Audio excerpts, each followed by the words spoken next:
along with the video series that our progression is mentally directed and then physically executed. We just can't physically do the exercise and expect much to happen. We have to have a focus, if you will, a mindset in order for progress to happen, or at least continuously happen. Today I'm proposing a whole new workout strategy that can drastically improve every aspect of your exercise and fitness. Like, you name it, it'll improve it. I call them tech workouts or technical workouts, where the only thing we're working on during that workout is one's technique on the exercise. Everybody's always saying, oh, technique is so important, you gotta have good solid technique and everything, but very few people are so focused on technique for any one period of time.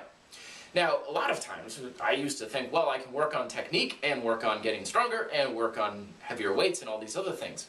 But then I had a golf lesson one time and the golf pro was saying, you can never work on more than one thing at a time. It's like, yeah, multitasking, blah, blah, blah. Don't do it. Don't try and work on your grip and your stance and your hips and looking down or anything like that. Just pick one thing, like keeping your head down, and just do that one thing. That's it. Put everything else on the back burner. So with a technical workout, that's what we're doing. We're focusing so much on technique because once we get our technique more down, everything else will improve by leaps and bounds.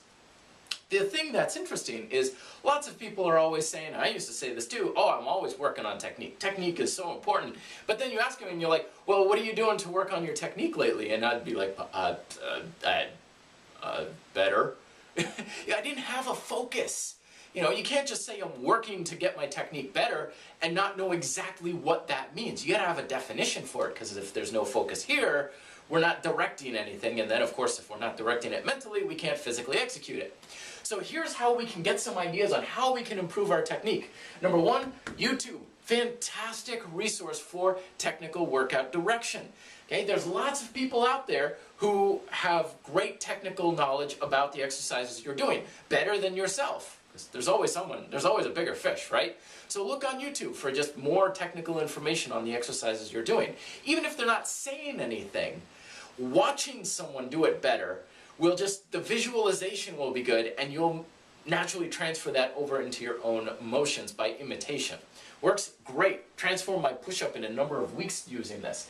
Then of course what I call a senior method. Sometimes these people are just around you. You see them in the gym as a trainer or a coach or whatever, and just simply say, yo, compliment them first. Say, yo, dude, your pull-ups, fantastic, awesome, great. I want to be like you. I want to do those pull-ups. Can you give me a pointer? 9 times out of 10 they'll be flattered, and of course they'll give you something to work on. Fantastic resource. Then of course finally, video camera. Used to be in the day, if you wanted to videotape yourself, you got a big bulky camera, tripod, all the works. Now you just flip open your cell phone, and in 2 or 3 minutes you've got your own cell phone of you doing the exercise, and you'll know, watching yourself, not in the mirror, that's a little different, but watching an actual video of you doing the exercise will give you loads of things to work on right off the bat. So then, of course, all you gotta say is, okay, I gotta use my hips more, I gotta get my shoulders more stable, whatever it is. Then you go and you work in a technical workout. The technical workout, I recommend keeping repetitions short, because as you add a lot of resistance or a lot of volume, your technique is naturally gonna slide down a little bit. So keep the repetitions short, about 3 to 5 or so, as many sets as you like, until you start to tire or whatnot, and work on just that one aspect of your technique, get it down, nailed solid, and it will transform the exercise for you. Thoughts down below? Let me know what you're working on down below too. Love to hear from you. Till then, be fit and live free.